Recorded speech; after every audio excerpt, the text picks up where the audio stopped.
I went to Rome for a weekend. It was a much needed break away from YouTube and my job, because to tell you the truth, I've been struggling. I try my best, but sometimes it feels like I'm fighting to prove myself. It feels like I'm fighting to make something of myself. With my new job, for example, I question why they hired me. I don't have any of the right qualifications, I don't have a huge amount of experience, and I don't have the credibility of lots of social media followers. So I worry that they're going to regret the decision in hiring me. With my YouTube channel, I wonder if it will ever grow. I worry that I'm not putting out enough value, or that no one will come to my channel, or even if I'm the right person to do this. It's basically the voice inside my head which says, maybe you're not good enough. And it's got me thinking about the idea of fake it until you make it. It's the advice that we often get given for confidence, overcoming imposter syndrome, and trying to embody that person that we want to be. So if I'm struggling at work, then I should pretend to be confident. If I'm struggling because I'm nervous about being on YouTube, then I should just fake confidence. And this is exactly what I did when I was younger. I had major confidence issues, I was really insecure, and I didn't really know who I was. So I spent the first 27 years of my life faking it. When my skin wasn't great, I hid it with makeup and didn't let on how much it affected me. When I was lonely and socially anxious at university, no one would know because I held my head up high at all times. My act failed though, not because anyone saw through it, but because I didn't believe it.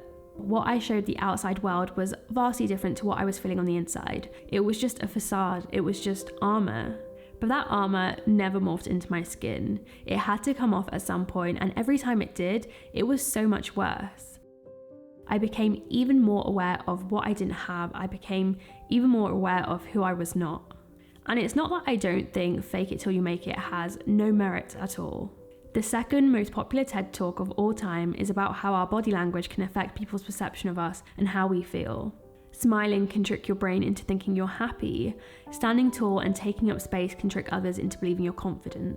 But it's just a hack. It just deals with what we present on the outside rather than dealing with what we're feeling on the inside. So it might be really helpful before a presentation or an interview, but it's not exactly a sustainable way to become more confident or successful or happy. And in the end, trying to maintain a facade in order to make it is actually really dangerous. You end up ignoring your feelings and let them fester, and eventually, when you do crack, those feelings will manifest in even worse ways. You make yourself believe that making it is the only way to be happy, so you put off happiness until then. You feed your imposter syndrome because you pretend that you're good enough rather than actually believing it. You tell yourself that it's okay to not be you, that it's better to be somebody else, and in that whole process, you forget who you are. You will never feel good from trying to be something that you're not. You'll never feel like you're truly living life because you're not, you're living a facade. And I think that's why people create alter egos. They're able to distance themselves from the facade by creating a different identity altogether. It means they can be more confident for certain situations where they have to be more outgoing, but they don't sacrifice their authentic self in the process. That doesn't mean that we can't become the person that we hope to be, someone confident, outgoing, happy, or successful. I just think there's a better way to do it where the cost isn't to ourselves. I'm not a therapist. I can't tell you how to deal with your feelings, but I think there's definitely power in our feelings. Our feelings guide us. If we're feeling insecure, there's a reason for it. But if we try to pretend that we're not insecure, it means that we never address those true reasons, which means it will just keep happening.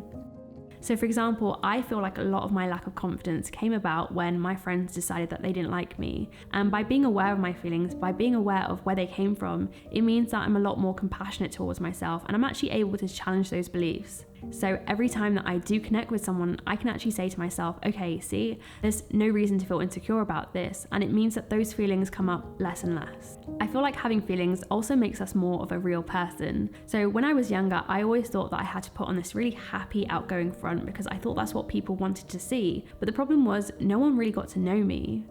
When I first started dating my partner, I didn't cry for I think about 3 years. And then eventually I opened up the floodgates. Now I cry all of the time, but I feel like I'm so much closer to him because of it, because he gets to know the real me and gets to understand me.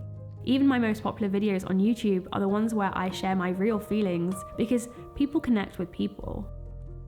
In my new job, I've really been battling with imposter syndrome and I've been feeling really down about it. And my initial instinct was just to push past it and try and carry on working, but it was giving me such a mental block that I was struggling to come up with ideas. So I had to tell my team about it. And to my surprise, they told me that it was completely normal and that they've actually all felt that way. And that was so reassuring. And in the end, that's what made me overcome it rather than faking anything. The problem with the phrase fake it till you make it is that when you think about where you want to be and you try to pretend that you're already there, what ends up happening is you feel further away from it because you're never actually making progress towards it. I don't think the phrase is meant to have bad intentions. I think what it's trying to get at is that whole concept of feeling the fear but doing it anyway. It's in action that we can see what we're capable of, and that's what's going to help us to believe in ourselves more and to get closer to who we want to be. So if you want to become a person who goes to the gym, don't fake it, just start going to the gym. If you want to be more outgoing, you don't have to fake it, you just have to leave your house more and try new things. If you're feeling like an imposter in your job, rather than pretending that you're confident, learn. Ask for help, ask questions, read books, have a growth mindset.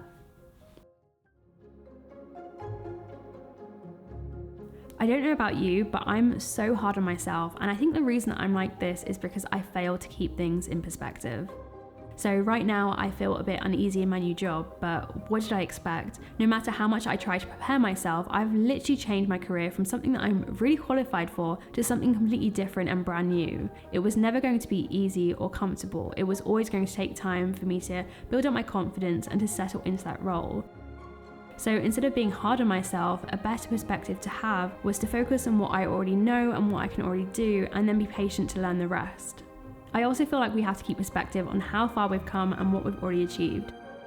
So look, I'm not gonna lie to you guys, sometimes I look at other YouTube channels and I think that mine is never gonna go as far. I'm always filled with so much self-doubt about it, but when I really think about it, I mean, even the fact that I started this YouTube channel, even the fact that I put myself out there every single week, that is a huge deal. It's so out of my comfort zone and it takes a lot of guts. So I think that I'm not confident enough, but if I remember to be proud of myself for starting this YouTube channel, I would prove myself wrong every single time.